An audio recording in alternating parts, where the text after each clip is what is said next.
बच्चों simplifying maths में आपका स्वागत है। सीक्वेंस एंड सीरीज में हम लोग आज एपी कर रहे हैं जो कि 10th क्लास 11th क्लास दोनों के लिए इक्वली इंपॉर्टेंट है। अब देखो ये थोड़ा इंपॉर्टेंट क्वेश्चन है, ये थोड़ा ट्रिकी क्वेश्चन है। ये बोल रहे हैं कि find the seventh term from the and, यानी कि लिखा इधर से है लेकिन तुम्हें इधर से सेवेंथ टर्म कौन सा होगा ये हमें निकालना है।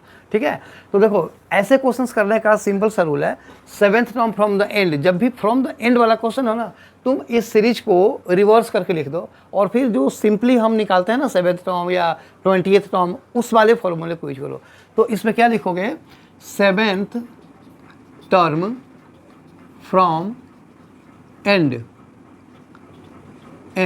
ऑफ -5 -2 1 4 ... 85। अब देखो यहाँ पे कितने का गैप है, -5 में पहले तुम इस वाले सीरीज यानी कि इधर से जो ए और डी है ना वो समझ लो। ये है फर्स्ट टर्म ए, ये कितना है -2, तो -5 में 3 ऐड करोगे ना तो ये -2 आएगा, यानी कि -2 माइनस ऑफ -5 यानी कि 3।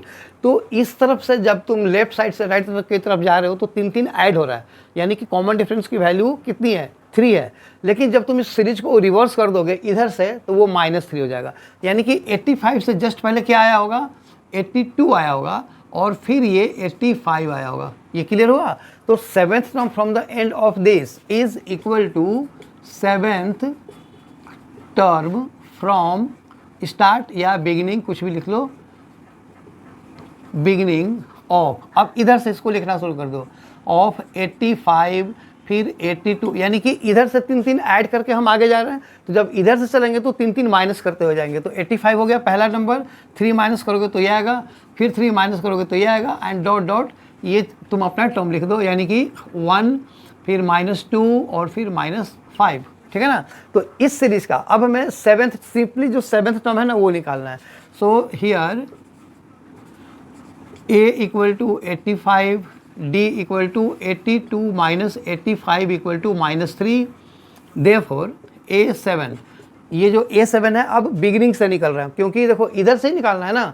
तो ये हो जाएगा a7 इक्वल टू, पहले फॉर्मूला लिखो a + 6 × d, फिर इसको कैलकुलेट करो। a कितना है यहाँ पे 85 और +6 × -3, तो ये हो जाएगा 85 - 18, यानी कि आंसर 15 - 8 = 7, और यहाँ पे हो गया तुम्हारा 7 - 1 6, 67।